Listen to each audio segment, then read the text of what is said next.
जय हिंद साथियों, मैं विकास कुमार आप सभी का अपना YouTube चैनल में हार्दिक स्वागत करता हूं। मैं आशा करता हूं साथी आपकी तैयारी बहुत जबरदस्त चल रही होगी और इस परीक्षा का अंतिम पड़ाव। साथ ही मैं इस सीरीज का नौवा प्रैक्टिस सेट लेकर आया हूं, जो हमारे पूजनीय अंकित सर जी के द्वारा दिए हुए 15 सेट हैं, जिनमें से आज नौवा सेट है। साथ ही अगर आपने पिछली वीडियो नहीं देखी हो तो कृपया कर ध्यान से देख लें। अगर हमारे चैनल पर नए हो तो चैनल को सब्सक्राइब करें और वीडियो पसंद आए तो लाइक करें। और साथ ही आपको बहुत ही आनंद आएगा। मैं आपको पहले भी बता रहा था, अब भी बता रहा हूँ कि हिंदी के 37 प्रश्न और जीएस के 38 प्रश्न आपको क्लास में ही याद हो जाएंगे। और जितनी भी सारी रचनाएं और जीएस की सारी की ट्रिक से बताऊंगा। और हाँ, विद मैप और विद इमेज, यानी कि आज मैं पीडीएफ जो बनाकर लेकर आया हूँ इमेज के साथ। बहुत मजा आएगा आपके सामने। बिना समय गवाए हम चलते हैं अपने प्रश्नों की तरफ। ठीक है साथी, ये देखो संपूर्ण हिंदी 37/37 और अंकित भाटी सर का mock test Hindi and GS. माँ सरस्वती को प्रणाम कीजिए। आपके सामने माँ सरस्वती, जय माँ सरस्वती। मैं मैं अपने पूजनीय अंकित सर और माता पिताओं और माँ सरस्वती को प्रणाम करते हुए इस टेस्ट को आगे बढ़ाता हुआ चलते हैं अपने प्रश्नों की तरफ। प्रश्न प्रैक्टिस सेट नौवां। ये रहा आपके सामने पहला प्रश्न। साथ ही गलती नहीं करनी है और बहुत ही ध्यान से और बहुत ही आराम से देखनी क्लास। अगर आपको लगता है मुझे ये क्वेश्चन नया है तो उसे कॉपी में नोट डाउन कर लें, और जिसने प्रैक्टिस सेट लगा दिया है वो रिवीजन के तौर पर कर लें, और जिन्होंने नहीं लगाया वो भी ध्यान से देखें। प्रश्न नंबर 1 आपके सामने। नवरत्न शब्द में कौन सा समास है? क्या द्विगु समास है? क्या अव्ययभावी समास? अव्ययभावी समास में तो शास्त्री प्रथम पद क्या होता है? प्रधान होता है। और क्या आते हैं? अधिकतर क्या आते हैं? यानी कि उपसर्ग आते हैं हमारे। कर्मधारय होगा? नहीं। क्या बहुब्रीय होगा? नहीं। बहुब्रीय में तो तीसरा पद प्रधान होता है। तो इस प्रश्न का ठीक जवाब होगा ऑप्शन ए, यानी कि द्विगु समास। कभी गलती नहीं करनी है। चलते हैं अगले प्रश्न की तरफ। ईश्वर, ईश्वर के उच्चारण में जीव का कौन सा भाग आवश्यक है? क्या मध्य भाग है? नहीं साथी, मध्य भाग में तो ए आता है। क्या पश्च भाग है? नहीं साथी, पश्च भाग नहीं है। तो ठीक जवाब क्या होगा? यानी कि अग्रभाग। अग्रभाग, इसको यानी कि कैसे याद करेंगे साथी? हमारी एक छोटी सी ट्रिक है, मैं इसको तुम्हें बता देता हूँ कौन सी ट्रिक है। यानी कि अग्रिय, यानी कि अग्रिय। अग्रिय से यानी कि साथी जो मैं दूसरा कलर ले लेता हूं। जो मैंने ये जो बड़ी ई लगाई है, इस बड़ी ई से हम क्या याद कर सकते हैं? छोटी ई, ये तो दिख भी ना रहा, यानी कि छोटी ई। और इससे हम क्या याद कर सकते हैं साथी? बड़ी ई। और ये जो मैंने ए जो लगाई है, इससे हम क्या याद कर सकते हैं? छोटा यानी कि ऐसैनक, और ए से एड़ी। कभी गलत नहीं करेंगे साथी। मध्य भाग में तो ए आ गया हमारा, और अग्रभाग में हमारा ये आ गए, यानी कि छोटी ई, बड़ी ई और जी, और ऐसैनक, उसे उखली। तो फिर बचे कौन से? यानी कि वो पशु भाग मांगे, यानी कि कौन से बचे साथी? एक तो बचा हमारा आ, और कौन सा बचा? ऊ, और हमारा बड़ा ऊ। और कौन सा बता साथी? जल्दी बताइए। ओ और औ। कभी गलत नहीं करेंगे। ये साथी पश्चिम भाग के अंतर्गत आएंगे, ये जितने जो ये मैंने लिखी कहा है। चलते हैं अपने अगले प्रश्नों की तरफ। कभी गलती नहीं करनी है, गलती नॉट अलाउड। प्रश्न नंबर 3 आपके सामने, मैं इसको छोटा कर देता हूं। ये देखो, ठीक है साथी। प्रश्न क्या कहता है? छोटी, हल्की, गोल और किनारेदार थाली थाली दिखाओ। यानी कि थाली दिखाओ, यानी कि इसको कैसे बोलेंगे? छोटी और हल्की ऐसे बोलेंगे एक साथ? नहीं, इसमें हाँ हल्का सा वो आएगा। क्या आएगा? अल्पविराम। छोटी, हल्की, यहाँ भी एक हल्का सा अल्पविराम आएगा। और गोल थाल किनारेदार थाली दिखाओ, तो यहाँ क्या आएगा? पूर्ण विराम आएगा। यानी कि साथ ही कितने हमारे अल्पविराम हुए? 2 तो हमारे अल्पविराम हुए और एक पूर्ण विराम हुआ। तो यानी कि चेक करते हैं अपने प्रश्न ऑप्शनों को। क्या 3 अल्पविराम होंगे? नहीं। क्या 3 अल्प विराम होंगे? नहीं। तो ठीक जवाब होगा ऑप्शन सी, यानी कि 2 तो अल्प विराम और एक पूर्ण विराम। कभी गलत नहीं करेंगे। चलते हैं अपने अगले प्रश्नों की तरफ। प्रश्न नंबर आपके सामने चौथा, मारने के लिए तैयार हो जाना, यानी कि मारने के लिए तैयार हो जाना, तो इसका अर्थ क्या होगा साथी बताइए मुझे, क्या होगा इसका अर्थ? तो क्या सिर पर खून सवार चढ़ना? कभी नहीं। सिर पर भूत सवार चढ़ना? नहीं। सिर पर कफन बांध लेना? क्या आंखों में खून उतर आना? तो ठीक जवाब होगा ऑप्शन सी, यानी कि सिर पर कफन बांध लेना। कभी गलत नहीं करना है। चलते हैं अगले प्रश्न, प्रश्न नंबर 5 की तरफ। यानी कि एक तत्सम शब्द नहीं है, डाकिनी है। साथ ही डाकनी तो तत्सम शब्द है। डाकनी का बनता है डाइन। क्या बनता है? डाइन बनता है। तेल, न्योछावर, साथ ही न्योछावर भी एक तत्सम है। तर्जनी, ये भी एक तत्सम है। तो ठीक जवाब क्या होगा? तेल। तो इसका फिर तत्सम क्या होगा? तत्सम इसका तैल होगा, तैल। और ये तो तेल तद्भव है और हमसे तत्सम नहीं पूछा है, तो फिर ये तो क्या है? तेल तद्भव। ठीक है, कभी गलत नहीं करेंगे। चलते हैं अगले प्रश्नों की तरफ। प्रश्न नंबर 6, एक ही वर्तनी शुद्ध है, क्या अननास है? क्या अक्षोहणी है? नहीं साथी, अक्षोहणी नहीं होगा। अक्षोहिणी तो कैसे लिखे जाता है मुझे बताइए। अक्षोहिणी तो ऐसे लिखा जाता है, अक्षोहिणी। कभी गलत नहीं करेंगे साथी, अक्षोहिणी तो ऐसे लिखे जाता है। क्या मुझे बताइए कि हमारा आकस्मिक है? नहीं साथी, ये कोई शब्द नहीं होता। आकस्मिक फिर किसको कैसे लिखते हैं? आकस्मिक तो ऐसे लिखते हैं, यानी कि आकस्मिक। कैसे लिखते हैं? आकस्मिक। तो इस प्रश्न का ठीक जवाब क्या होगा? ऑप्शन ए, यानी कि अनन्नास। ये एकदम क्या शुद्धवर्ती। क्या आकाल है? नहीं, आकाल नहीं होता साथी, अकाल होता है। अकाल यानी कि ऐसे लिखा जाता है, अकाल। अकाल शब्द होता है। कभी गलत नहीं करेंगे। हाँ साथी, नहीं करेंगे। और इस बार उत्तर प्रदेश पुलिस लेकर रहेंगे। अगर वीडियो पसंद आ रही हो तो वीडियो को लाइक करें, अगर चैनल पर नए हो तो चैनल को सब्सक्राइब करें। साथ ही क्या प्रश्न नंबर 7 है मुझे बताइए। भाग्य का पर्यायवाची नहीं है, क्या प्रारब्ध है? नहीं, सॉरी, मैंने नहीं पूछा साथी, ये तो प्रारब्ध तो है भाग्य का पर्यायवाची। ठीक है, यानी कि ये तो है। क्या नियत है? क्या नियति है? क्या भवियत है? तो इसका ठीक आंसर है ऑप्शन बी, नियत। नियत तो एक आदत होती है। क्या होती है? नियत तो एक आदत है। ये भी है, ये भी है, ये भी है। तो इसका ठीक जवाब क्या है? बी, नियत आदत। साथी इसे बरतने की दृष्टि से आ जाता है कभी कभी, यानी कि नियत। कभी गलत नहीं करेंगे। साथ ही आपके सामने उच्चारण की दृष्टि से ये प्रश्न नंबर ये है, यानी कि मैं दिखा देता हूं। पहले प्रश्न नंबर 8, एक तालव्य ध्वनि का उच्चारण, यानी कि तालव्य ध्वनि बतानी है।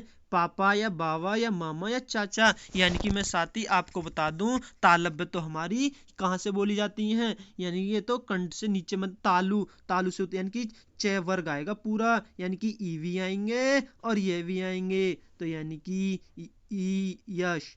तो क्या है इस प्रश्न का ठीक जवाब? चाचा। और पापा तो ओष्ठ है। ठीक है, दंत में तो क्या है?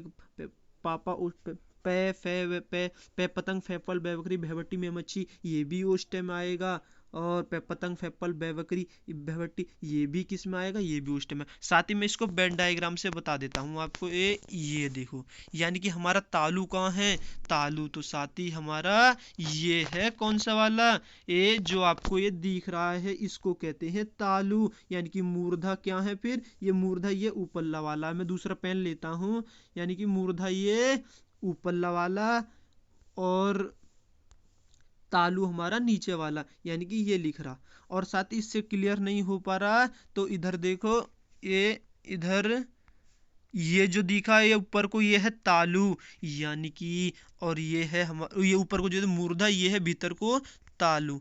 ठीक है, कभी गलत नहीं करेंगे। साथ ही अगर इससे क्लियर नहीं हो पा रहा तो इससे देखो। किससे देखो? इससे देखो, ओहो ये तो साफ नहीं आ रहा साथी, ये तो बिल्कुल साफ नहीं आ रहा। यानी कि मूर्धा में तो क्या आता है, टे वर्ग आता है। मैं यहाँ लिखे देता हूँ। और नासिक्य में कौन सी बोली जाती है हमारी, क्या बोली जाती है, अंग अंग अंग। और नैनुया अणे खाली नैनल पे में मछली। और दंत में क्या बोली जाती है, दांत से तो साथी हमारे दंत वर्ग बोला जाता है पूरा। और इसमें साथी साफ इमेज नहीं दिख रही।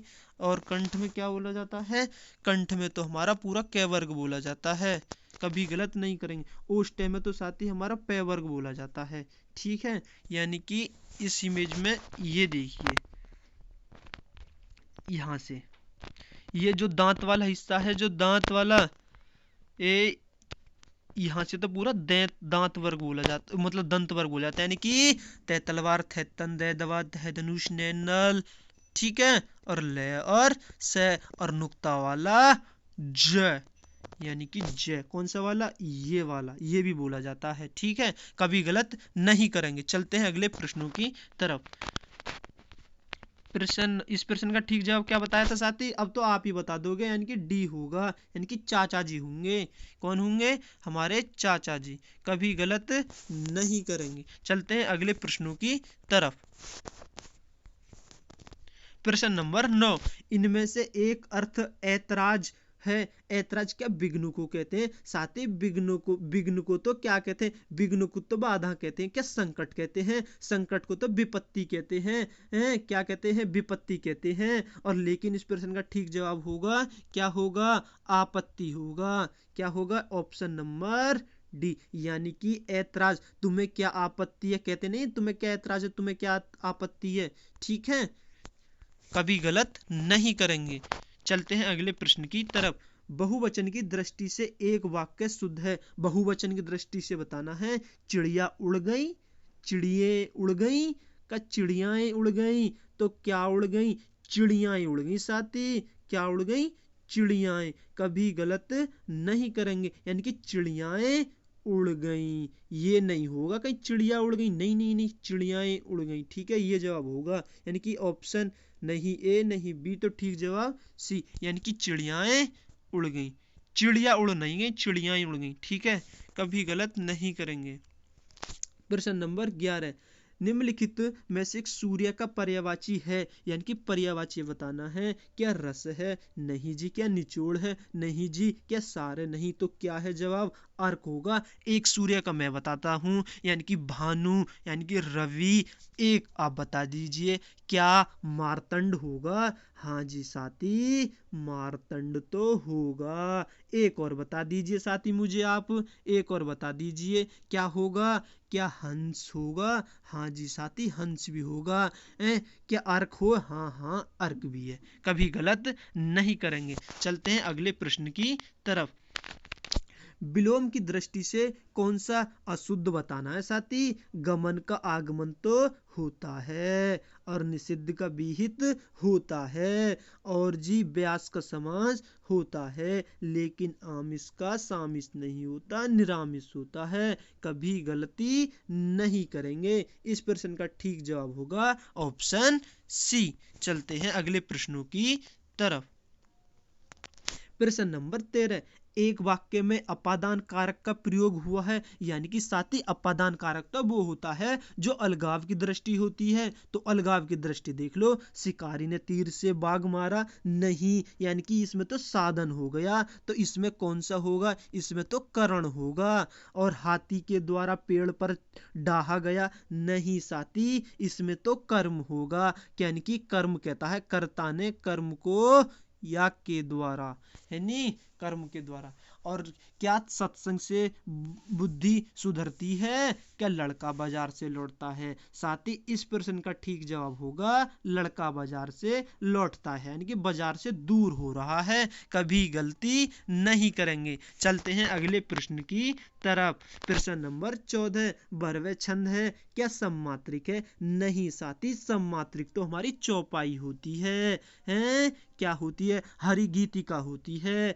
गीतिका होती है, अर्ध सम्मात्रिक छंद है। हाँ जी साथी, अर्ध सम्मात्रिक छंद है। अब मुझे बता दीजिए कि बरवे कितने का होता है। बरवे तो भैया जी ने बताया था 12/7 का होता है, यानी कि 12/7 का। विषम मात्रिक छंद कौन सा होता है फिर? विषम मात्रिक छंद तो कुछ होता है, यानी कि कुछ, यानी कि कुफोर कुंडल या छपोर छप्पे, कभी गलत नहीं करेंगे। ठीक है साथी, विषम, ठीक है, विषम मात्रिक छंद, विषम अर्धमात्रिक छंद। ठीक है, चलते हैं अगले प्रश्नों की तरफ। यानी कि लिंग की दृष्टि से एक वाक्य शुद्ध है। चाय फीका है, ये तो क्या है? चाय तो एक स्त्रीलिंग है, फीका तो एक पुल्लिंग है, तो ये तो गलत है। क्या? दही खट्टा है। चांदी सोने से कम महंगा है। चांदी तो स्त्रीलिंग है, लेकिन महंगा तो क्या है साथी? पुल्लिंग है। मिश्री मीठा है। अरे मिश्री तो क्या है? स्त्रीलिंग। मीठा क्या है? पुल्लिंग। तो ठीक जवाब क्या होगा? दही खट्टा है। साथी नौनी कहनी दही खट्टी है, दही अपवाद में आता है, कि दही पिया, दही खट्टा है, दही खाया। ठीक है, चलते हैं अगले प्रश्न की तरफ। प्रश्न नंबर 16, वीर रस का स्थायी भाव क्या है?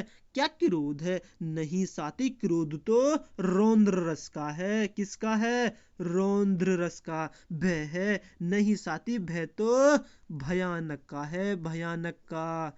क्या साहस है? क्या उत्साह है? यानी कि वीर रस का स्थायी भाव है ऑप्शन डी, यानी कि उत्साह है। कभी गलती नहीं करेंगे। चलते हैं अगले प्रश्न की तरफ। ओहो, इतनी जल्दी आ गए, ये तो कोई बात नहीं हुई।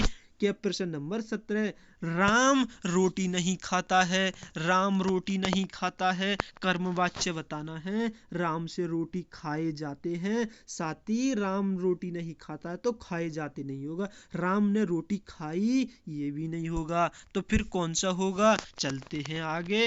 राम रोटी खाएगी का राम लड़की है, राम तो एक पुल्लिंग है, तो यहाँ खाएगी क्या है? स्त्रीलिंग, तो ये भी गलत होगा। राम से रोटी नहीं खाई जाती है, तो ठीक जवाब होगा ऑप्शन डी, यानी कि राम से रोटी नहीं खाई जाती है, यानी कि कभी गलती नहीं करनी है। यानी कि प्रश्न नंबर 18, रामदूत अतुलित बलदामा, इनमें से मात्राएं गिन के बतानी है। यानी कि राम की कितनी मात्रा होंगी साथी? राम रा की 2 होंगी, मैं की 1 होगी, और दू की 2, और तय की 1, और ए की 1, और तू की 1, और ली की ले की 1, और तय की 1, वे की 1, ले की 1, धा की 2, माँ की 2। अब गिन के बता दो कितनी है गई? 2 और 1 3, 3 2 5, 5 और 1 6, और 1 7, और 1 8, और 1 9, और 1 10, और 1 11, और 1 12, 12 और 2 14, और 2 16। साथी 16 पे तो चौपाई होती है। क्या होती है? चौपाई। तो इस प्रश्न का ठीक जवाब होगा ऑप्शन डी। मैं आपको बता दूं साथी कैसे, मैं आपको ऐसे बता देता हूं। ऐसे ऐसे बीच में काट लो। अगर इधर साइड मात्रा आए तो इधर साइड आएंगी 2, अगर इधर साइड मात्रा आए बाएं हाथ को, इधर आएगी 1। ये ट्रिक है छोटी सी, समझ लेना। अगर इधर को मात्रा चढ़े तो 2 मात्रा, अगर इधर को मात्रा चढ़े तो 1 मात्रा। कभी गलती नहीं करेंगे। ठीक है साथी, चलते हैं अगले प्रश्न की तरफ। प्रश्न नंबर 19, मोहन ने पाठ पढ़ा। अरे मोहन ने पाठ पढ़ा, यानी कि तो इसमें संदिग्ध भूत बताना है। मोहन ने पढ़ा, अरे मोहन ने पढ़ा, ये तो साधारण वाक्य है साथी। क्या है? ये तो साधारण वाक्य है। साधारण, यानी साधारण वाक्य नहीं, साधारण भूतकाल है, सॉरी। और मोहन ने पाठ पढ़ा होगा। क्या मोहन पाठ पढ़ रहा था? ये तो साथी अपूर्ण भूतकाल है। मोहन ने पाठ पढ़ा था, ये तो पूर्ण भूतकाल है, यानी कि मोहन ने पाठ पढ़ लिया था। तो ठीक जवाब होगा मोहन ने पाठ पढ़ा होगा। कभी गलत नहीं करेंगे। चलते हैं अगले प्रश्न की तरफ, यानी कि प्रश्न नंबर 20। ठीक है, सही वर्तनी बतानी है। अतिवृष्टि या अतिवृष्टि या अतिवृष्टि, क्या अतिवृष्टि? नहीं ये होगा, ये ऐसे लिखते, नहीं ऐसे लिखते, नहीं ऐसे लिखते, तो कैसे लिखते हैं? अतिवृष्टि ऐसे लिखते हैं। मुझे बता दीजिए कि उज्ज्वल कैसे लिखा जाएगा? साथी उज्ज्वल तो ऐसा लिखा जाएगा, उज्ज्वल। मुझे बता दीजिए कवित्री कैसे लिखा जाएगा? कवियत्री तो ऐसे लिखा जाएगा। कभी गलती नहीं करेंगे। मुझे बता दिए साथी पूजनीय कैसे लिखा जाएगा? पूजनीय तो ऐसे लिखा जाएगा। ठीक है, अगर पूज्य बोले तो कैसे लिखा जाएगा? पूज्य ऐसे लिखा जाएगा। चलते हैं अगले प्रश्नों की तरफ। प्रश्न नंबर 21, बताइए मुझे किस शब्द में विसर्ग संधि है? क्या अहंकार है? ये तो साथी अहंकार नहीं है, तो दुष्कर है। क्या हिमालय है? क्या उल्लास है? तो अहंकार यानी कि इस प्रश्न का ठीक जवाब होगा ऑप्शन सी, यानी कि दूधन कार होता है। जो हमारा ये विसर्ग होता है ये आदेश से में प्रयोग होता है। हिमालय तो एक साथी दीर्घ संधि है, यानी कि हिमदन आलय, हिम कहते हैं पर्वत को, और उल्लास में तो व्यंजन संधि है, यानी कि उत्धन लास होगा, अहमधन कार होगा। तो ठीक जवाब ऑप्शन सी होगा, कभी गलत नहीं करेंगे। प्रश्न नंबर 22, रस गंधर्व नाटक के रचनाकार हैं। साथ ही मैंने आपको बताया था जब भी रचना या कोई आई गया तो मैं ट्रिक से बताऊंगा। क्या मोहन राकेश हैं? बताइए मुझे, क्या मोहन राकेश है? नहीं साथी, मोहन राकेश नहीं है। क्या सुरेंद्र है? नहीं। क्या शंकर दोष है? तो ठीक जवाब होगा मणि मधुकर, यानी कि रस गंधर्व, यानी कि मणि मिल जाए, यानी कि अगर मणि मिल जाए और सब रसी रस बढ़िया बढ़िया मधु मधु होगा। अगर किसी को मणि मिल जाए रस गंधर्व, यानी कि सब रस, रस माने यानी कि अच्छा बढ़िया, सब बढ़िया बढ़िया होगा। मणि मधुकर की एक रचना मैं बता देता हूँ, आप फिर मुझे दूसरी बताना। क्या घास का घराना होगा? यानी कि घास का घराना, हाँ जी साथी, घास का घराना होगा। एक आप बता दीजिए, ये बता दीजिए क्या है? मैं भी उसको मैं ही बता देता हूँ क्या है साथी, जल्दी बताइए क्या है? क्या हमारी बलराम के हजारों नाम हैं? हाँ जी, बलराम के हजारों नाम है हो, ये क्या लिख रहा हूं मैं? हजारों है जे आ रे ओ, हजारों, ये नहीं हो, अरे यार, यानी कि बलराम के हजारों नाम है, यानी कि हजारों नाम। अब भी साथ ही सही नहीं लिखा, यानी कि हजारों नाम है। ठीक है, कभी गलत नहीं करेंगे। ठीक है, चलते हैं अगले प्रश्न की तरफ। भारत दूरदर्शन नाटक के रचनाकार हैं? क्या जयशंकर प्रसाद है? नहीं साथी, जयशंकर प्रसाद नहीं है। जयशंकर प्रसाद का नाटक तो अजात शत्रु है। क्या डॉक्टर राम कुमार वर्मा है? क्या भारतेंद्र हरिश्चंद्र है? क्या लक्ष्मी नारायण है? नहीं साथी, नहीं होगा, तो ठीक जवाब होगा भारतेंद्र हरिश्चंद्र। भारतेंद्र हरिश्चंद्र की मुझे एक रचना बता दीजिए। क्या प्रेम प्रलाप होगा? हाँ जी। क्या प्रेम माधुरी होगा? हाँ जी साथी, हाँ जी माधुरी। क्या मुझे बता दीजिए, प्रेम माधुरी के बाद क्या प्रेम सरोवर होगा? हाँ जी। या प्रेम मालिका होगा? हाँ जी। प्रेम फुलवारी भी होगा, कभी गलत नहीं करेंगे। यानी कि चलते हैं अगले प्रश्न की तरफ। आखिरी चट्टान के कौन है? आखिरी चट्टान को तो हमने खूब पढ़ा है, यानी कि मोहन राकेश हैं। नहीं अमृत राय होगा, नहीं रांग होगा, नहीं राहुल साकरतान होगा, तो ठीक जवाब होगा आखिरी चट्टान के मोहन राकेश। आखिरी चट्टान की मैं एक रचना आपको बता देता हूँ, फिर आप मुझे बता देना। यानी कि आधे अधूरे, कभी गलत नहीं करेंगे। और एक आप बता दीजिए, क्या आषाढ़ का एक दिन होगा? हाँ जी साथी, आषाढ़ का एक दिन होगा, बिल्कुल ठीक बात है। एक और मुझे बता दीजिए, क्या साथी, क्या मुझे बता दीजिए, क्या अंधेरे बंद कमरे में होगा? हाँ जी। और लहरों का राजहंस भी होगा। यानी कि इंपोर्टेंट रचना है, ध्यान रखना है। स्वयंभू की कीर्ति क्या है? स्वयंभू की कीर्ति क्या है? पद्म पुराण है, या महापुराण है, या फिर परमचरऊ है? क्या साथी पद्म पुराण होगा? नहीं। क्या ये होगा? नहीं। तो क्या होगा? फिर ये होगा, यानी कि ऑप्शन बी, यानी कि पमऊ चरई, कभी गलत नहीं करेंगे। यानी कि स्वयंभू पैरन में पर जाओ पऊ, स्वयंभू पऊ।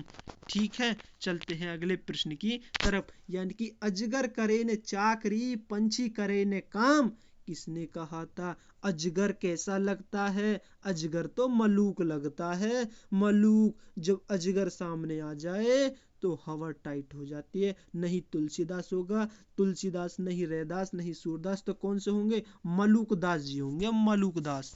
ठीक है, कभी गलत नहीं करेंगे। प्रश्न नंबर 27, नीचे दिए गए तत्सम तद्भव शब्दों के युग्म में कौन सी त्रुटि है? यानी कि त्रुटि बतानी है साथी। क्या बतानी है? त्रुटि। यानी कि चलो अगले, यानी कि क्या क्षीर को खीर कहते हैं? ये तो ठीक बात है। दुग्ध को दूध कहते हैं, ये भी ठीक बात है। और घृत को घी कहते हैं, ये भी ठीक बात है। लेकिन दही को दधी, दही को दही नहीं कहते। इस तो फिर क्या कहेंगे साथी? दधी को कहेंगे, दधी को दही कहेंगे, दही। कभी गलत नहीं करेंगे। चलते हैं अगले प्रश्न की तरफ। ओफो, ये कैसे कैसे टेढ़े मेढ़े आ रहे हैं? ये तो बड़ी दिक्कत वाली बात हुई ना। चलो कोई बात ना, हम सब कर लेंगे। जहां बिना कारण के कार्य का होना पाया जाता है वहां कौन सा अलंकार होता है? क्या भ्रांतिमान होता है? भ्रांतिमान में तो भ्रम होता है। क्या विशेषोक्ति होता है? नहीं। क्या विरोधाभास होता है? नहीं। तो ठीक जवाब होगा विभावना। कभी गलत नहीं करेंगे, यानी कि गलती नहीं करनी है साथी। प्रश्न नंबर 29 संख्या आपके सामने। संयुक्त क्रिया किसे कहते हैं? जब दो या दो से अधिक क्रियाओं मिलकर किसी पूर्ण का क्रिया का बोध कराती हैं, क्या संयुक्त क्रिया कहलाती है? बिल्कुल सही बात है। यानी कि ठीक जवाब होगा ऑप्शन ए। जहां कर्ता कार्य स्वयं न करे, किसी दूसरे से करवाए, वो तो प्रेरणार्थक होगा साथी। जब किसी क्रिया से पहले दूसरी क्रिया आती है, क्या ये होगा? नहीं। यानी कि क्या होगा फिर? ऑप्शन ए होगा। चलते हैं, इसको मैं बड़ा कर देता हूं। मुझे बताइए कि क्या बताइए, किस विषय में कौन सा भाव है? संचारी भाव है। नहीं साथी, संचारी भाव तो अल्प देर तक के लिए आते हैं, तो ये तो नहीं होगा। बेभाव होगा? नहीं। क्या स्थायी भाव होगा? हाँ जी साथी, स्थायी भाव होगा। किसका होगा ये मुझे आप बता दीजिए, ये बता दीजिए। क्या उसका होगा? विस्मय। किसका होगा? सांतरस का तो निर्वेद होता है। फिर विस्मय किसका होगा साथी? मैं ही भूल गया, विस्मय किसका होगा? विस्मय किसका होगा? ये साथी मुझे ध्यान नहीं आ रहा, ध्यान पर नहीं चढ़ रहा। ये आपको कमेंट बॉक्स में बतानी है, यानी कि विस्मय किसका होगा। ठीक है, चलते हैं अगले प्रश्न की तरफ। साथ ही ध्यान से बतानी है, ठीक है, और कमेंट बॉक्स में। यानी कि विस्मय स्थायी भाव क्या होगा? वीर रस का क्या होता है? उत्साह होता है साथी। विविध रस का घृणा होता है। और मैं आपको बता दूं, शांत रस का तो निर्वेद होता है। और मैं आपको बता दूं, अरे श्रृंगार रस का तो रति होता है। रति यानी कि अगर मैं पूछूं आपसे, आचार्य भरत मुनि के अनुसार रसों की संख्या कितनी मानी गई है? 8 मानी गई है। अगर नौवा रस कौन सा है? नौवा रस तो शांत रस है। ठीक है, शांत रस। अगर प्रश्न में पूछे आचार्य भरत मुनि के अनुसार रसों की संख्या कितनी है, तो बतानी है 8। और पूछे रसों की संख्या कितनी है, बतानी है 9 में। और मैं पूछूं वत्सल रस, वत्सल रस यानी कि वात्सल्य रस का स्थायी भाव का होगा वत्सल। लेकिन वत्सल रस के पिताजी कौन, मतलब कौन है? वो है हमारे सूरदास जी। कभी गलत नहीं करेंगे। यानी कि चलते हैं अगले प्रश्न की तरफ। प्रश्न नंबर 31, यानी कि इसमें अनिश्चय संख्यावाचक सर्वनाम कौन सा है? कौन? जो तो संबंध को दर्शाता है, वह वो तो अन्य के लिए दर्शाता है। यानी कि कोई या कौन, यानी कि अनिश्चय बताना। ये तो कौन तो प्रश्नवाचक है, तो ठीक जवाब होगा कोई। और मैं बोल दूं कुछ, यानी कि कभी गलत नहीं करेंगे, गलती नहीं करनी है। प्रश्न नंबर 32, शक्ति से बनने वाला विशेषण क्या शक्तिम, क्या अशक्ति, क्या शाक्त या शाक? साथी क्या होगा? ये तो शुद्ध वर्तनी देख लेना, शाक्त होगा, ये नहीं होगा। ठीक है, गलती नहीं करनी है। ओहो, ये क्या बड़ा सा आ गया, ये तो आपके सामने शायद साथी गद्यांश आ गया, यानी कि छोटा सा। इसको एक बार पढ़ लेते हैं, इसको एक बार स्क्रीनशॉट ले लीजिए और बहुत मजा आएगा करने में, और करेंगे ध्यान से। यानी कि चलो पढ़ते हैं इसको, यानी कि पढ़िए चलो। भारत भारत भारत एक विशाल देश है।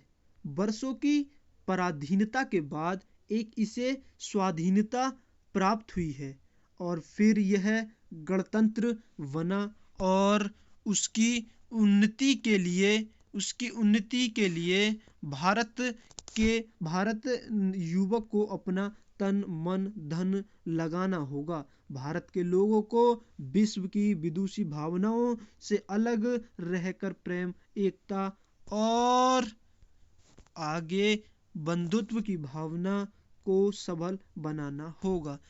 तो साथी प्रश्न देखते हैं अपने, हमारे प्रश्न क्या है। हमारे प्रश्न है विशाल, भारत एक विशाल देश है, यानी कि विशाल यहाँ पर क्या है, किसी का नाम नहीं है। साथ ही विशाल एक बड़ा देश, भारत कैसा देश है, एक बड़ा। तो बड़ा क्या संज्ञा होगी, नहीं। क्या सर्वनाम होगा, नहीं। क्या क्रिया है, नहीं। तो विशाल एक क्या है, विशेषण है। ठीक जवाब क्या है, ऑप्शन सी। ठीक है, कभी गलती नहीं करनी है। चलते हैं अगले प्रश्न की तरफ।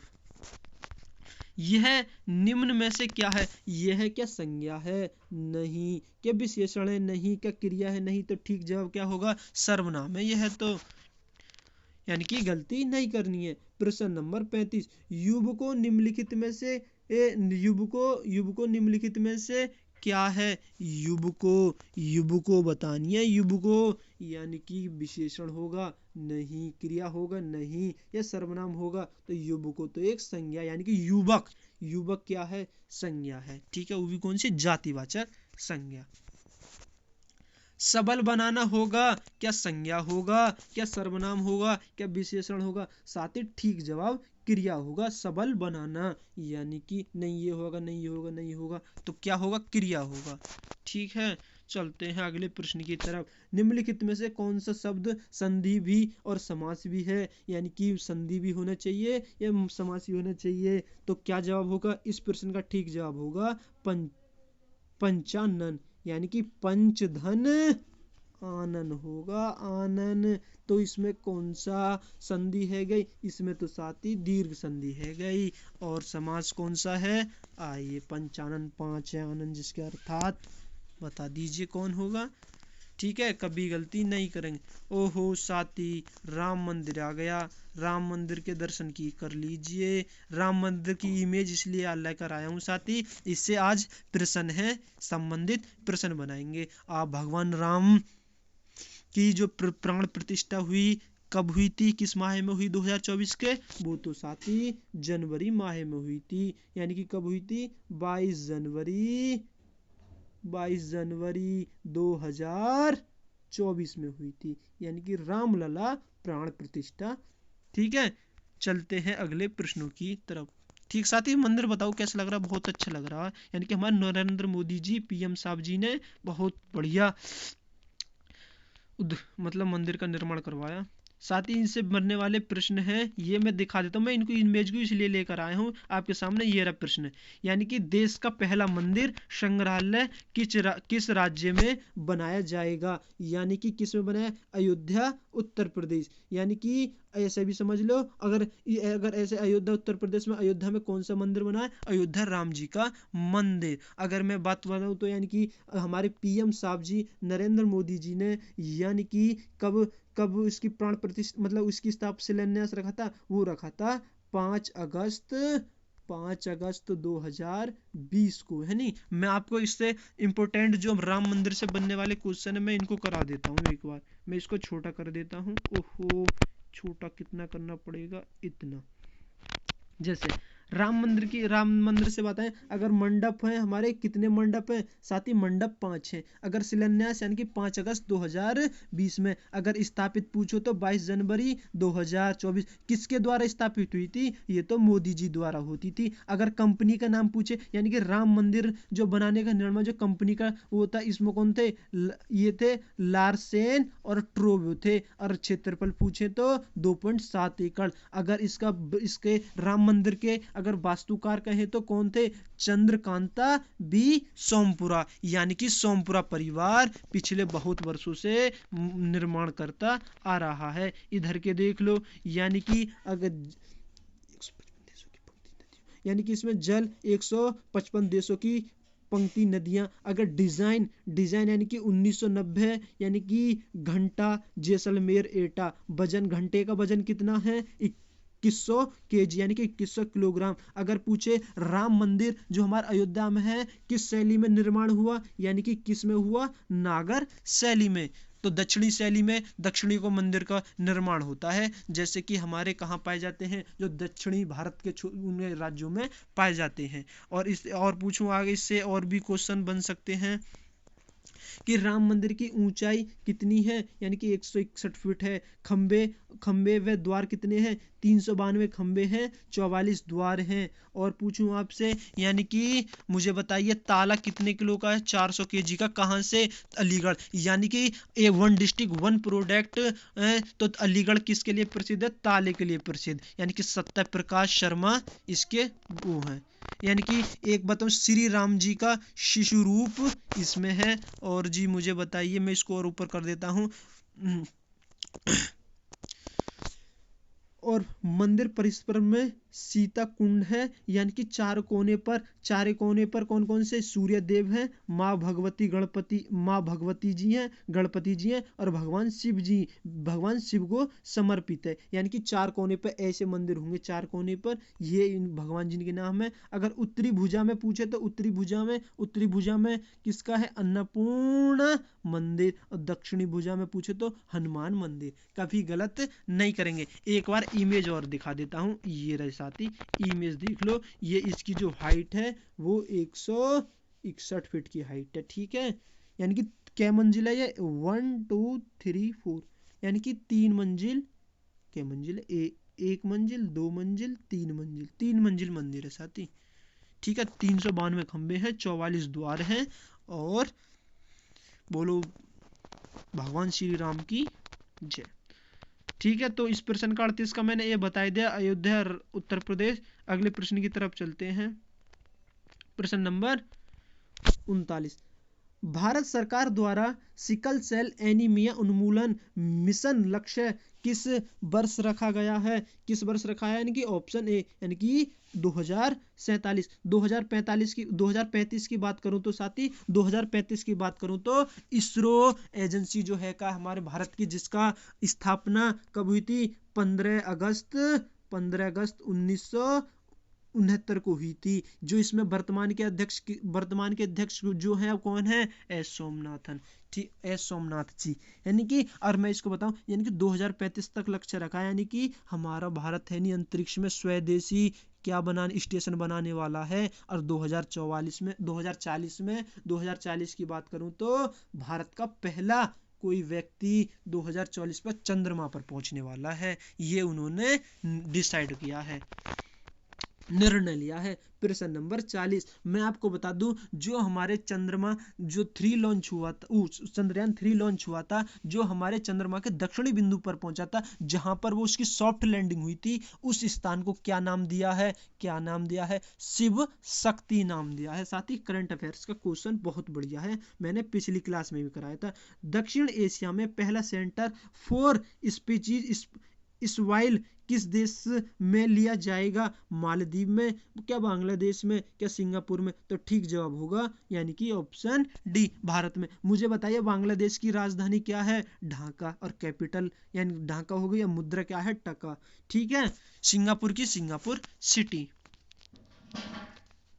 चलते हैं ओहो ये इतना बड़ा प्रश्न आ गया। प्रश्न नंबर 41 जलवायु परिवर्तन रोकथाम के क्षेत्र में योगदान के लिए किसे नीदरलैंड में विज्ञान के सर्वोच्च स्पोनोजा पुरस्कार सम्मानित किया है। क्या सतीश चंद्र गरकोटरी को नहीं साथी का डॉक्टर उषा मिश्रा को नहीं क्या डॉक्टर कस्तूरी मुखोपाध्याय को नहीं। तो ठीक जवाब होगा डॉक्टर ज्योति गुप्त को। ठीक आंसर यानी कि ऑप्शन सी ठीक है। कभी गलत नहीं करेंगे।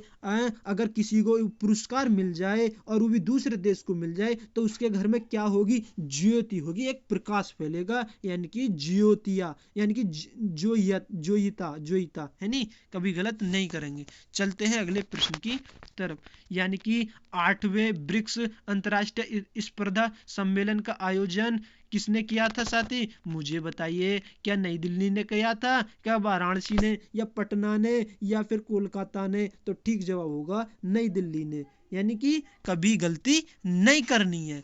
ठीक है साथी, कभी गलती नहीं करनी है। चलते हैं अगले प्रश्न की तरफ।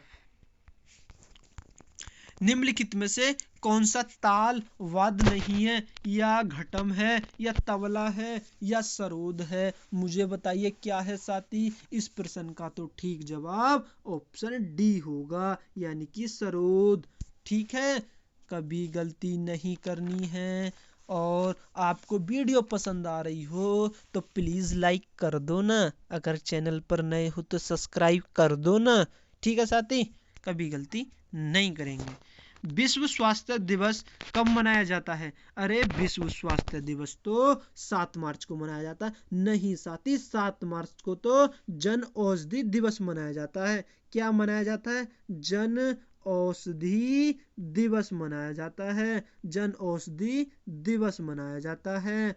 और क्या 7 अगस्त को? नहीं साथी, 7 अगस्त को तो राष्ट्रीय हथकरघा दिवस मनाया जाता है। तो 7 अप्रैल को क्या मनाया जाता है हमारा? यानी कि विश्व स्वास्थ्य दिवस मनाया जाता है। ठीक है, कभी गलती नहीं करेंगे। चलते हैं अगले प्रश्न की तरफ। यानी कि मुझे बताइए, अनब्रेकेबल एन ऑटोबायोग्राफी पुस्तक किसने लिखी? क्या हवा सिंह ने लिखी? नहीं साथी। क्या शिव थापा ने? नहीं। क्या विकास कृष्ण यादव ने? नहीं। तो ठीक जवाब होगा मैरी कॉम जी ने लिखी थी। मैं आपसे पूछूं, एक पुस्तक मुझे बताओगे? Playing it my way, playing it my way किसकी है? ये तो अपने भारतीय क्रिकेट सचिन तेंदुलकर की जी है। मुझे आप बता दीजिए, एक और बताइए जी, बताइए क्या है? क्या यानी कि एस अंगेस्ट ऑड्स किसकी है? ये तो सानिया मिर्जा की है। ठीक है, playing to win, playing to win ये किसकी है? साइना नेहवाल की है। अ गोल्डन गर्ल, ये गोल्डन गर्ल किसकी है? ये तो पीटी ऊषा जी की है, जो कि अंतर्राष्ट्रीय ओलंपिक उसकी पहली अध्यक्ष रही थी, यानी पहली अध्यक्ष है। यानी कि फीफा का पूर्ण रूप बताना है। क्या फेडरेशन, इंटरनेशनल और फेस्टिवल सिस्टम होगा? नहीं साथी। तो क्या होगा? फीफा से बात आई तो फीफा तो फुटबॉल का लिए है। यानी कि फीफा किससे संबंधित है? फुटबॉल से। तो यानी कि federation international D football association. तो ठीक जवाब होगा ऑप्शन बी। अगर मैं पूछूं साथी फुटबॉल से एक आध क्वेश्चन मुझे बताओगे? मुझे बताइए कि फुटबॉल खेल की स्थापना यानी कि कब हुई थी? फीफा यानी कि स्थापना क्या? 21 मई, यानी कि MAY 21 मई 1904 में हुई थी। हाँ जी साथी, 1904 में हुई थी। मुझे बता दीजिए साथी, इसका हेडक्वार्टर कहाँ है? हेडक्वार्टर ज्यूरिख में है। हाँ जी साथी, ज्यूरिख में है। अब ज्यूरिख मुझे बता दीजिए, ज्यूरिख क्या है? ज्यूरिख तो स्विट्जरलैंड में है। मुझे बता दीजिए, फीफा संबंधित, फुटबॉल संबंधित कौन सा कप सबसे पुराना है? क्या डूरंड कप है? हाँ जी साथी, डूरंड कप है। एक कप मुझे आप बता दीजिए, एक मैंने बता दिया, दूसरा आप बता दीजिए। क्या संतोष ट्रॉफी लिख दूं? हाँ जी साथी, संतोष ट्रॉफी लिख दो, कभी गलती नहीं करेंगे। संतोष ट्रॉफी मुझे बताइए कब से शुरू हुई? ये तो साथी पहला यानी कि 1930 में उरुग्वे में खेला गया था फुटबॉल, यानी कि जब दी गई थी संतोष ट्रॉफी। मुझे बता दीजिए, यानी कि सबसे बड़ा पुरस्कार फुटबॉल में क्या होता है? अरे सबसे बड़ा पुरस्कार तो हमारा गोल्डन बॉल होती है। क्या होती है? Golden ball. कभी गलती नहीं करेंगे। और वीडियो पसंद आ रही हो तो वीडियो को लाइक करेंगे। साथ ही पुरस्कार देख लेना, ये आपकी की बर्तनी की दृष्टि से ऐसे लिखा जाएगा, यानी कि पुरस्कार, पुरस्कार। ठीक है, पुरस्कार। प्रश्न नंबर 47, निम्नलिखित में से कौन सी नृत्य शैली हरियाणा से संबंधित है? नृत्य शैली बतानी है। चेती है क्या बेलावली है? अरे बेलावली तो साथी एक नृत्य है। किसका? केरल का है। केरल का किसका है? केरल का। क्या वृंदावनी है या फाग? साथ ही क्या पूछी? नृत्य शैली, हरियाणा से। नृत्य शैली तो हमारी क्या है? फाग है, फाग। ठीक है, ठीक है। चेती तो एक क्या है? मुझे बता दीजिए। चेती तो साथी एक लोकगीत है। किसका? उत्तर प्रदेश का, जो कि चैत मास में गाया जाता है। यानी कि क्या है? एक यूपी का लोकगीत। क्या है? एक लोकगीत है। लोक गीत कब गाया जाता है? चैत मास में गाया जाता है, चैत्र मास में। मुझे बता दीजिए कि हमारे हरियाणा के क्या, मुझे लोक प्रसिद्ध नृत्य बता दीजिए। क्या डफ है? हाँ जी। एक आप बता दीजिए। क्या धमाल है? हाँ जी साथी, धमाल भी है। और झूमर है? हाँ जी, झूमर भी है। चलते हैं अगले प्रश्न की तरफ। प्रश्न नंबर, कंचनजंगा बायोस्फीयर रिजर्व निम्नलिखित में से किस राज्य में स्थित है? क्या झारखंड में है? नहीं साथी। क्या हिमाचल प्रदेश में? नहीं। क्या केरल में? नहीं। तो डी जवाब होगा ऑप्शन डी। अरे ये तो कंचनजंगा बायोस्फीयर रिजर्व बैंक तो सिक्किम में है। सिक्किम की राजधानी मुझे बता दीजिए क्या है? गंगटोक है। हाँ जी। केरल की राजधानी तिरुवनंतपुरम है। हाँ जी। झारखंड की क्या है? रांची। और हिमाचल प्रदेश की क्या है? शिमला। ठीक है, कभी गलती नहीं करेंगे। मैं आपसे पूछूं, कंचनजंगा, जो हमारी ये कंचनजंगा है, ठीक है, ये यूनेस्को की विश्व धरोहर में कब शामिल किया था साथी? ये तो शामिल 2016 में किया था। कब किया था? 2016 में। अगर मैं पूछूं भारत की सबसे पहली मिश्रित विश्व धरोहर कौन सी है? वो कंचनजंगा ही है। ठीक है, कभी गलत नहीं करेंगे। प्रश्न नंबर 49, गुप्त काल का टेराकोटा यानी कि पक्की मिट्टी ईंटों से बना भीतरगांव मंदिर उत्तर प्रदेश में स्थित है। क्या चित्रकूट में या वाराणसी में? नहीं, गोरखपुर में। नहीं तो ठीक जवाब होगा यानी कि ऑप्शन बी, यानी कि कानपुर। अब कानपुर को कैसे याद करेंगे? अरे टेराकोटा, पक्की ईंट, भीतरगाम। अरे भीतरगाम से याद कर लो, भीतरगाम से याद कर लो। भीतर भीतर चुप ही चुप कान पे बात कर रही थी, फोन चला रही थी। किस लड़के से? कोट वाले लड़के से बात कर रही थी। एक लड़की भीतर। मैं पूछूं साथ ही, भीतरकनिका राष्ट्रीय उद्यान कहाँ का है? भीतर से याद आया, भीतरकनिका सिमलीपाल कहाँ के हैं? मुझे बता दीजिए। ये तो कहाँ के हैं साथी? असम के हैं या उड़ीसा के हैं? कहाँ के हैं? ये तो साथी उड़ीसा के हैं। कभी गलती नहीं करनी है। चलते हैं अगले प्रश्न की तरफ। उत्तर प्रदेश में आंवले का सर्वाधिक उत्पादन करने वाला रायबरेली या फैजाबाद या इलाहाबाद? तो इस प्रश्न का ठीक जवाब होगा प्रतापगढ़। प्रताप तो आंवला बहुत खरीद के लेकर आता है। क्या लेकर आता है? आंवला। यानी कि उत्तर प्रदेश का परीक्षा बांध किस किस नदी पर अवस्थित है? बेतवा पर या रिहंद पर? रिहंद नदी पर। तो रिहंद बांध है। क्या कैन पर? नहीं। क्या बेलन नदी पर? नहीं साथी, बेलन नदी पर नहीं होगा। तो ठीक जवाब क्या होगा? तो ऑप्शन ए होगा, यानी कि बेतवा। अगर मैं आपसे पूछूं माता टीला बांध कहाँ है? माता टीला बांध भी बेतवा नदी पर है। मुझे बताइए परीक्षा बांध किस जिले में है? यूपी के में। ये तो झांसी में है। झांसी भी ठीक है, कभी गलती नहीं करनी है। अगर मैं बेलन की बात करूं तो मुझे बताइए साथी, बेलन क्या? बेलन नदी पे तो मेंजा बांध है, जो कि क्या है? मेंजा बांध तो मिर्जापुर में है। कभी गलती, मिर्जापुर।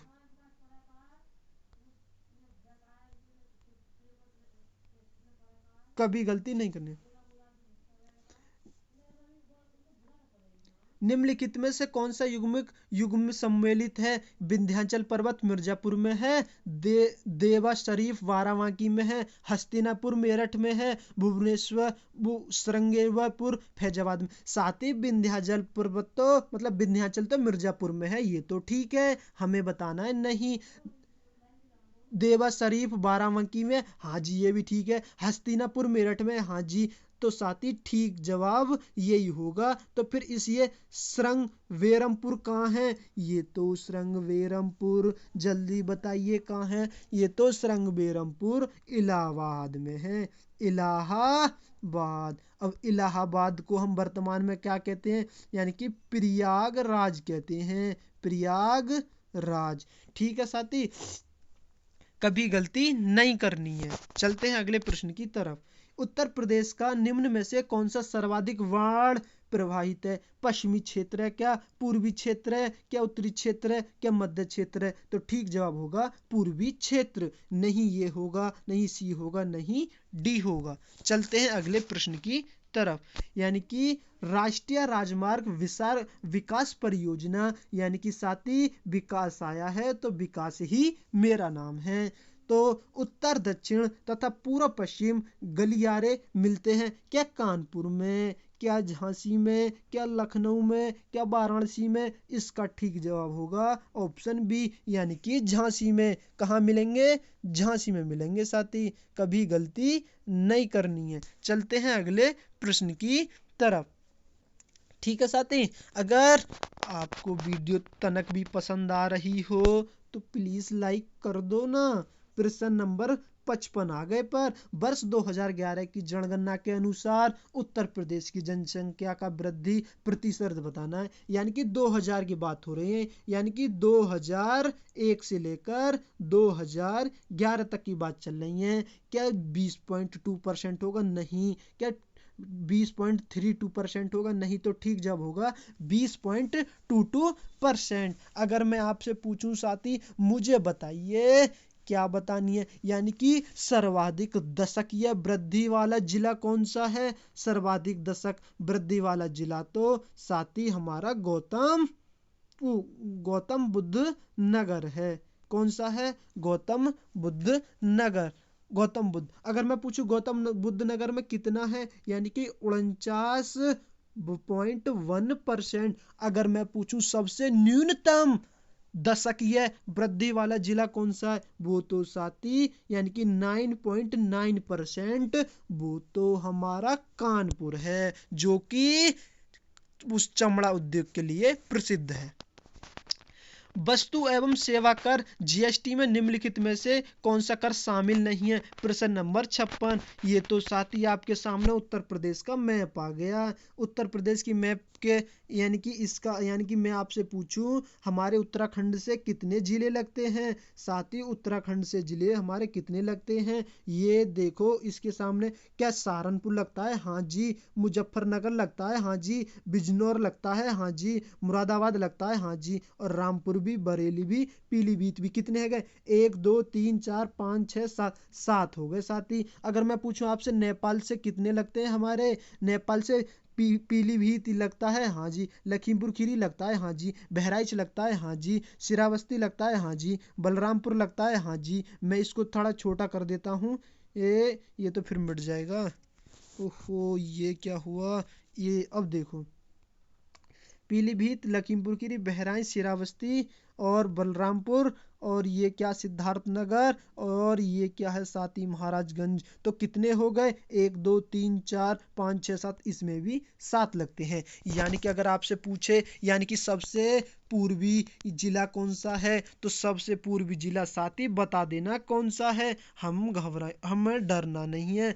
सबसे पूर्वी जिला तो बलिया है। अगर मैं पूछूं आपसे सबसे उत्तरी जिला कौन सा है, सबसे उत्तरी जिला तो सहारनपुर है। अगर मैं पूछूं सबसे कौन सा पश्चिमी जिला कौन सा, सबसे पश्चिमी जिला तो शामली है। कौन सा? शामली। और सबसे दक्षिणी जिला कौन सा है? सबसे दक्षिणी जिला तो अपना सोनभद्र है, जो कि 4 राज्यों से सीमा साझा करता है, बिहार, झारखंड, छत्तीसगढ़, मध्य प्रदेश। कभी गलती नहीं करनी है। चलते हैं अगले प्रश्न की तरफ। अगर मैं यहाँ से पूछूं एक और प्रश्न, यानी कि सबसे ज्यादा जिले हमारे किस राज्य के साथ लगते हैं, वो अपना मध्य प्रदेश होगा। यानी कि कितने जिले लगते हैं साथी? कितने लगते हैं? 11 जिले लगते हैं। चलते हैं अपने यानी कि इस प्रश्न को देखो, यानी कि वस्तु जीएसटी निम्नलिखित में से कौन सा कर शामिल नहीं है? यानी कि शामिल नहीं बताना है। शामिल यानी कि उत्पादन शुल्क, सीमा शुल्क, या सेवा कर, या फिर मूल्य वर्धित कर। क्या शामिल नहीं है साथी? बताएं जल्दी। अरे क्या शामिल नहीं है? यानी कि कौन सा नहीं है? मुझे जल्दी बताओ ना। केंद्रीय उत्पाद शुल्क और सेवा कर और अतिरिक्त सीमा और हमारा क्या अतिरिक्त सीमा कर, तो इसका कौन सा कर है? सीमा शुल्क नहीं है साथी। क्या नहीं है? सीमा शुल्क। उत्पादन शुल्क है, मूल्य वर्धित शुल्क है, सेवा कर है। ठीक है, अगर मैं पूछूं जीएसटी हमारी केंद्र के लिए कौन कौन सी लगती है? केंद्र की बात आए तो साथी, केंद्र की बात आए तो केंद्र के लिए लगती है। क्या सेवा कर लगती है? हाँ जी। क्या अतिरिक्त सीमा कर और उपकर लगते हैं? हाँ जी। और केंद्रीय उत्पादक शुल्क लगते हैं? हाँ जी। अगर मैं आपसे राज्य की बात करूं तो राज्य की मुझे बता दिए। राज्य में जो कर लगाया जाता है मनोरंजन के लिए लगाया जाता है। हाँ जी साथी, मनोरंजन के लिए लगाया जाता है। बिक्री कर? हाँ जी। विज्ञापन के लिए? हाँ जी। क्रय क्रय क्रय के लिए? हाँ जी। लॉटरी हुआ, सट्टा हुआ, जुआ है, इन सब के लिए राज्य कर लगाया यानी कि जीएसटी कर लगाया जाता है। प्रश्न नंबर 57, यानी कि निम्नलिखित में से कौन सा एक वित्त मंत्रालय का एक विभाग नहीं है? वह राजस्व, बैंकिंग, आर्थिक। अरे विभाग नहीं है तो वह तो होता है, राजस्व भी होता है, आर्थिक भी होता है। तो ठीक जवाब क्या होगा? ऑप्शन सी, यानी कि बैंकिंग विभाग नहीं होता। प्रश्न नंबर 58 आपके सामने। उत्तर अमेरिका में नियाग्रा जलप्रपात किन दो झीलों के मध्य अवस्थित है? यानी कि सुप्रिया झील तथा मिशनगिरी झील? नहीं साथी। मिशिगन झील या हुंगरो झील? नहीं। हुरान झील या ओंटेरो झील? नहीं साथी। तो ठीक जवाब होगा ओ निया। निया यहाँ हुआ इरी, यानी कि ओंटेरियो झील और इरी झील, यानी कि एंटोरियो झील, इरी झील। मैं साथी आपसे एक प्रश्न यहाँ से पूछूं, मुझे बताइए अमेरिका का सबसे ऊंचा जलप्रपात कौन सा है? ये अमेरिका का सबसे ऊंचा जलप्रपात नियाग्रा। अब मुझे ये बता दीजिए किसकी सीमा पर है? ये तो साथी कनाडा और वर्सेस यूएसए, यानी कि अमेरिका की सीमा के बीच में। कभी गलती नहीं करनी है। चलते हैं अगले प्रश्न की तरफ। ओ बैटरी लो हो गई। प्रश्न नंबर क्या 59, निम्नलिखित विकल्प में से कौन सा एक सही सुमेलित नहीं है? प्रेरी पे तो घास के मैदान आए गए। प्रेरी उत्तर अमेरिका में है? मुझे बताइए। प्रेरी? हाँ जी प्रेरी तो है। और पंपास दक्षिण अमेरिका में? हाँ जी ये भी है। क्या बेल्ट ऑस्ट्रेलिया में है क्या? जल्दी बताइए। बेल्ट ऑस्ट्रेलिया में नहीं है साथी, बेल्ट तो एक दक्षिण यानी कि साउथ अफ्रीका में है, यानी कि दक्षिण अफ्रीका में।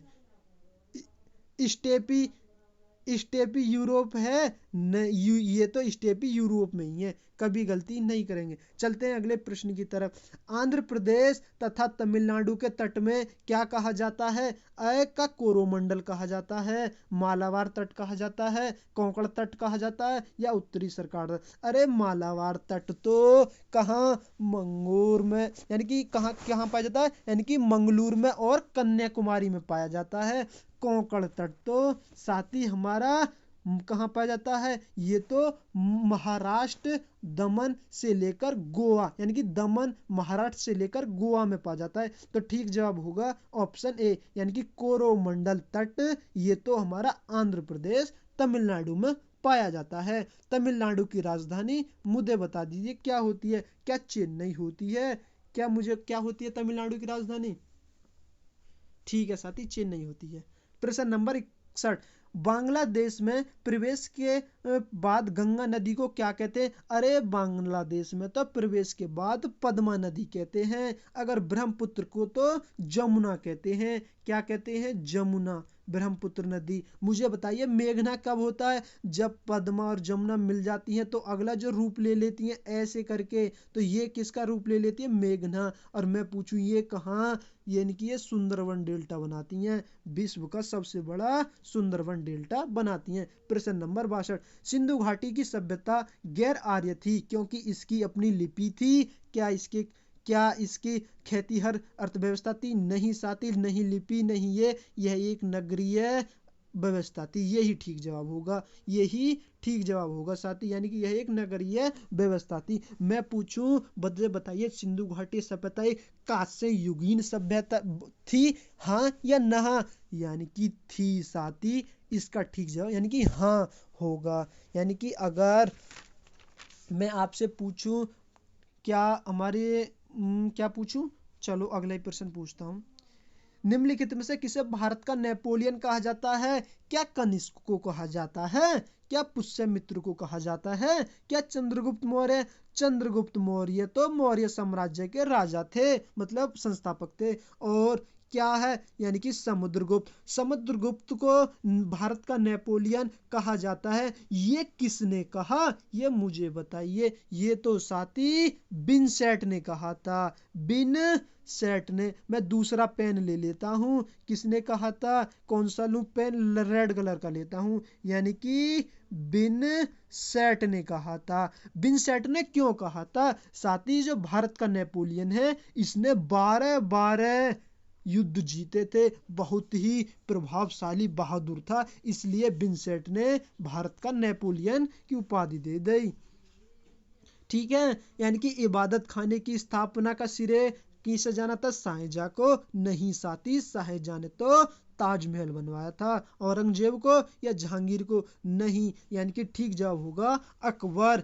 तो मैं पूछूं साथी, मुझे बताइए, यानी कि दास प्रथा पर रोक किसने लगाई थी? दास प्रथा पर रोक 1562 में किसने लगाई थी? वो तो अकबर ने लगाई थी। मैं पूछूं साथी आपसे, मुझे बताइए 1562 में दास प्रथा पर रोक लगा दी। अब मुझे बताइए कि तीर्थ यात्रा कर समाप्त किसने किया था 1563 में? वो भी अकबर ने किया था। मुझे बताइए जजिया कर किसने समाप्त किया था 1564 में? जजिया कर तो अकबर जी ने किया था। मुझे बताइए इबादत खाने की स्थापना किसने करी साथी? 1575 में इबादत खाने की स्थापना करी। मुझे बताइए मजहर की घोषणा किसने करी थी सन 1579 में? वो भी अकबर ने करी थी। अब मुझे एक आप बता दीजिए, दीन ए इलाही धर्म किसने किया था?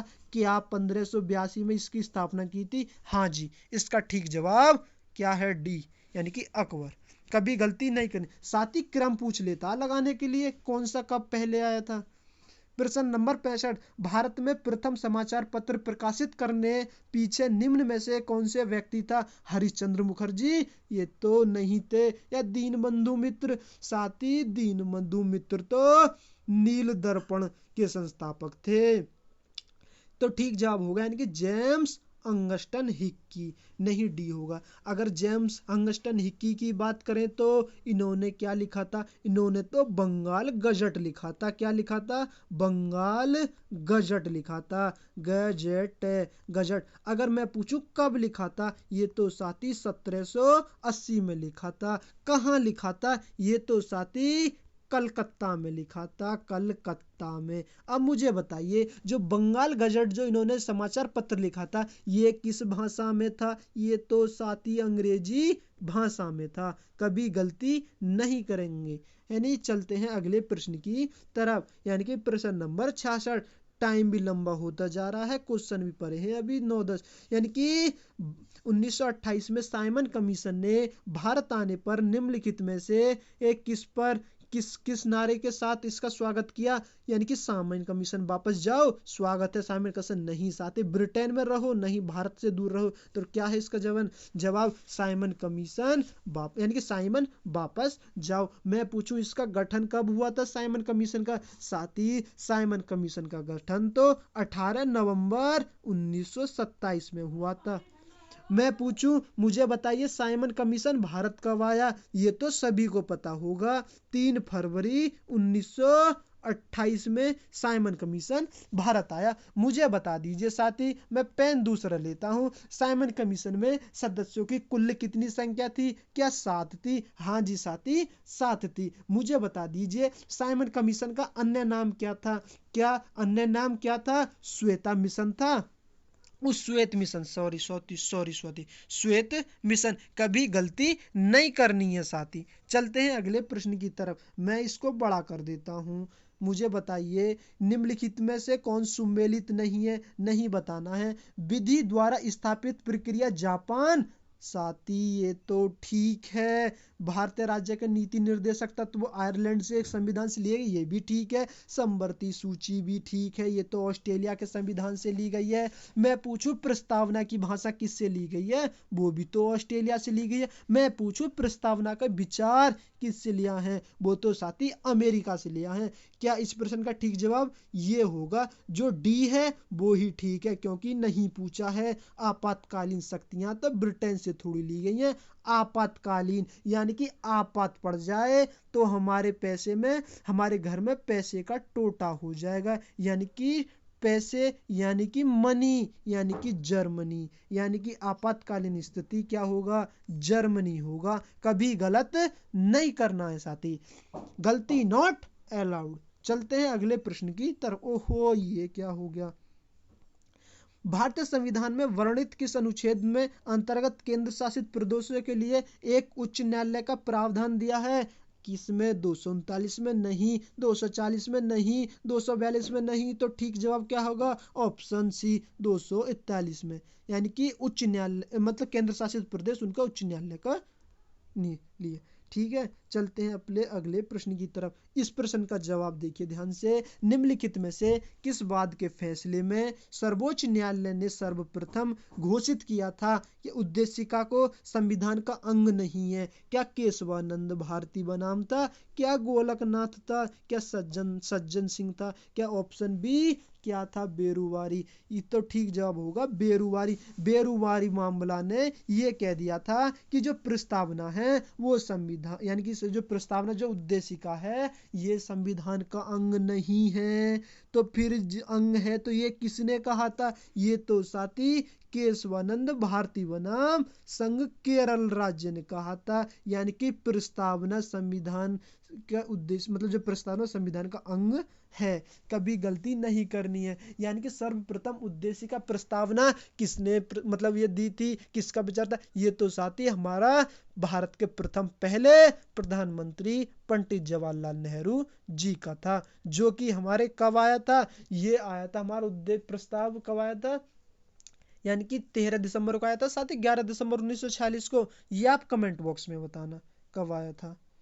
यानी कि प्रश्न नंबर 70, निम्न में से कौन सा एक मौलिक कर्तव्य के अंतर्गत नहीं आता, राष्ट्रगान। मौलिक कर्तव्य बताना साथी, राष्ट्रगान का सम्मान ये तो आता है, राष्ट्रीय संपत्ति का बचाव ये भी आता है, प्रकृति वातावरण संरक्षण सुरक्षा ये भी आता है। तो ठीक जवाब क्या होगा, राष्ट्रीय महत्व के स्थानों तथा स्मारकों की सुरक्षा का संरक्षण। ये तो साथी आर्टिकल किस में आता है, ये तो आर्टिकल हमारा जल्दी बता दीजिए किस में आता है, ये तो आर्टिकल किस में आता है बताइए ना साथी जल्दी।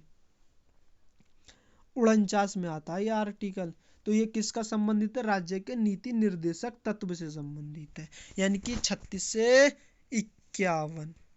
ठीक है, राज्य के नीति निर्देशक तत्व जो कि आयरलैंड के संविधान से लिए गए हैं, कभी गलती नहीं करनी है। चलते हैं अगले प्रश्न की तरफ, यानी कि मैं इसको हल्का सा बड़ा कर देता हूं। ऐसे विषय जिन पर केंद्र तथा राज्य इस संस्कारों दोनों कानून बना सकते हैं, यानी कि राज्य सूची कानून बना सकती है, नहीं राज्य सूची तो अंतर्गत पुलिस कारागार वारागार आते हैं, क्या संघ सूची बनाती है, नहीं। तो ठीक जवाब को है समवर्ती सूची, जो कि मैंने अभी बताया जो ऑस्ट्रेलिया के संविधान से ली गई है। तो ठीक जवाब ऑप्शन सी होगा। चलते हैं अगले प्रश्न की तरफ। ओहो लेक्चर तो लंबा जा रहा है। प्रश्न नंबर 72, निम्नलिखित में से कौन सा कोलाइडी फॉर्म का एक उदाहरण है, क्या चीज का कुहासा या स्पंज या मक्खन, नहीं बी होगा नहीं सी होगा नहीं होगा। तो ठीक जवाब क्या होगा, स्पंज। स्पंज पंजा मार दो कोले में, क्या मार दो, पंजा मार दो कोले में, यानी कि कोलाइडी का ऑप्शन सी स्पंज। अगले प्रश्न की संख्या 75 नंबर 73, क्वेश्चन नंबर 73, फूल के अंतरम भाग को क्या कहते हैं, अंतर वाले भाग को बताने हैं, क्या बाह्य दल कहते हैं, नहीं साथी बाह्य दल तो बूहर वाके फूल के बाहर से जुड़ी हुई पत्ती होती है। जैसे कि मैं आपको एक क्या बताऊं, जैसे कि मैं आपको एक फूल ही बना देता हूँ, यानी कि ये मान लो साथी आपका ये मैंने फूल बना दिया, जो बाहर से ये ऐसे पत्ती जुड़ी हुई होती हैं, ये जो ऐसे जो मैं दूसरा पेन लेता हूँ, यानी कि जो मैं ऐसे ऐसे करके जो ये पत्ती सी जो बना रहा हूँ जो बाहर को, ये हमारी बाह्यदल होती है। स्त्री केसर, यानी कि इस प्रश्न का ठीक जवाब होगा यानी कि स्त्री केसर। यानी कि स्त्री केसर वो होता है जो पुष्प के मादा का कार्य करता है। यानी कि यहाँ साथी क्या पाए जाते हैं, यहाँ तो अंडा इससे पाए जाते हैं, और यहाँ तो क्या पाया जाता है, यहाँ तो वर्तिकाग्र पाया जाता है। ठीक है, पुंकेसर तो फूल में नर का कार्य करता है। कभी गलती नहीं करनी है साथी। जो हम इसे जो इस ये मैं दूसरा पेन लेकर इसको जो दिखाता हूँ, ये जो क्या होती है, ये तो साथी हमारा वृत्ति कहते हैं, जिसको हम पकड़ के किसी को गिफ्ट देते हैं। ठीक है, कभी गलती नहीं करेंगे। इस वाले स्थान को क्या कहते हैं साथी, इस वाले स्थान को तो पुष्पासन कहते हैं। पुष्पासन क्या कहते हैं, पुष्पासन। मैं आपको इमेज में दिखाऊंगा, मैं लेकर आया हूं एक इमेज। यानी कि 75 प्रतिदिन सुबह का कौन सा कार्य क्वांटम यांत्रिक का हिस्सा है, दांतों में ब्रश करना यू का, चाय बनाना यू का, अलार्म घड़ी का बजना। तो ठीक जवाब यही होगा, नहीं अखबार पढ़ना ये नहीं होगा। मैं पूछूं क्वांटम सिद्धांत पर और एक और मुझे बताइए, क्या माइक्रोस्कोपी है? हाँ जी साथी, माइक्रोस्कोपी भी है, माइक्रोस्कोपी। मुझे एक और बता दीजिए, क्या लेजर है? हाँ जी साथी, लेजर भी है। और क्या जैविक कंपास है? हाँ जी, कभी गलती नहीं करनी है। अगले प्रश्न आपकी तरफ, प्रश्न नंबर 75।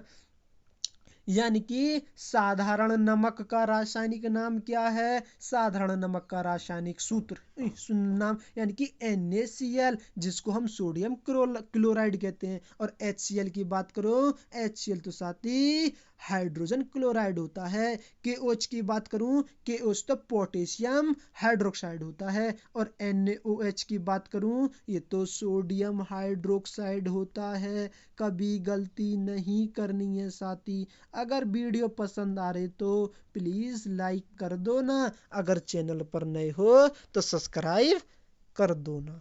ठीक है, मैं आपको साथी इमेज दिखा देता हूँ। वो हो ये मैथ के आगे साथी, जिसको करना है वो मैथ कर सकता है। ये साथी, ये रही इमेज, ये रही साथी, ये देखो ध्यान से। बाह्यदल कौन सा होता है? बाह्यदल ये होता है, ये वाला। और ये कौन सा होता है? ये पुष्पासन होता है, जो ये मैं दूसरे पेन से दिखाता हूँ। यानी कि ये जो होता है, ये वाला, ये हमारा अंडाशय होता है। अगर मैं इसकी बात करूँ, ये तो हमारा वर्तिकाग्र होता है। अगर मैं इसकी बात करूँ तो इसको क्या बोलते हैं, ये जो लंबी लंबी सी ऐसी जा रही है, मैं दूसरा पेन लिखा के दिखाता हूँ। जो ये ऐसे ऐसे लंबी सी जो जा रही कहाँ, ये इसको तो हम क्या बोलते हैं? पंतु बोलते हैं, पंतुतु।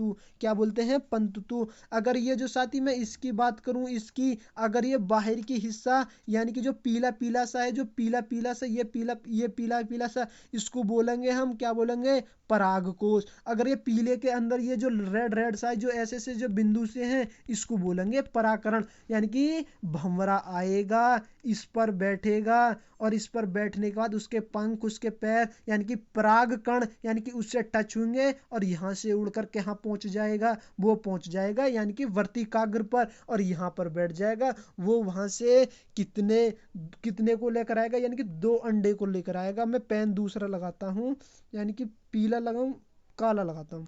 यानी कि 2 अंडे को लेकर आएगा। मोटा कर लेता हूँ इसको।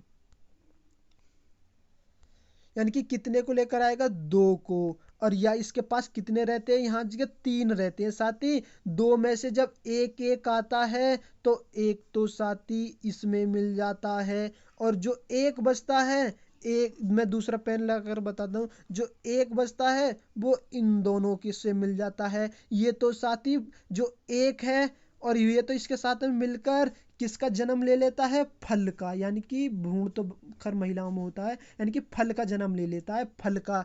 तो जैसे धीरे धीरे वो बढ़ने का काम, जो एक ये था, 2 ये थे, इसको मिलाकर ये इसको फल को बढ़ाने का कार्य करता है।